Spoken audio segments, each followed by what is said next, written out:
ये क्रिकेट खेलने वालों को मेरा पैगाम है कि भाई क्रिकेट छोड़ दें। रमज़ान में क्रिकेट छोड़ दें, अपने आप की इबादत के लिए ख़ास कर दें, आमाल की मशक़ करें, अक़ायद दुरुस्त करें। दिन भर भूखे रहते हो, रात को तरावी भी नहीं पढ़ते और क्रिकेट खेलने चले जाते हो। यार ये क्या हो रहा है? ये रमज़ान है, ये क्या मजाक ही है?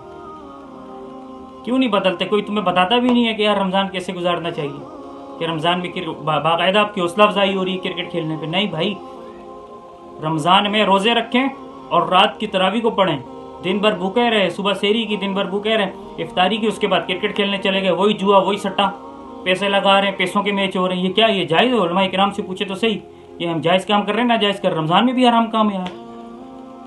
चले, आपको इतनी ख्वारी, इतनी क्रिकेट खेलनी है तो आप खेलें क्रिकेट।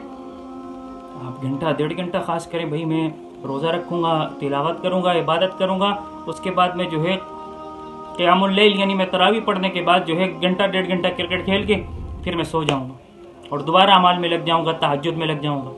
लेकिन उस 1-1.5 घंटा जो क्रिकेट खेलो उस पर भी पैसे ना लगाएं। ये पैसे लगाना जुआ सट्टा है। आप पूछे क्रिकेट के मसाइल तो पूछे क्रिकेट के क्या मसाइल। आप उलमा इकराम के पास बैठे तो आपको पता चले ना।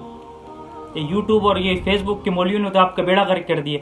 कभी इमाम मस्जिद के पास बैठे तो आपको पता चले कि क्रिकेट के मसाइल क्या हैं, कभी सीखें तो सही कि किन सूरतों में क्रिकेट खेलना जायज़ है, किस शर्त के साथ जायज़ है, किन शराइत के साथ नाजायज़ है। अपने रमज़ान को कीमती बनाएं। अपने रमज़ान पता नहीं है आपको अगला रमज़ान नसीब होगा नहीं होगा। इस रमज़ान को कीमती बनाएं। बहुत अच्छा, अल्लाह की तरफ से तोहफ़ा है जन्नत में जाने का। आप ऐसे अमल करें कि जन्नत के करीब हो, ऐसे अमल न करें कि रमज़ान में भी हम जहन्नम के करीब हो जाएं।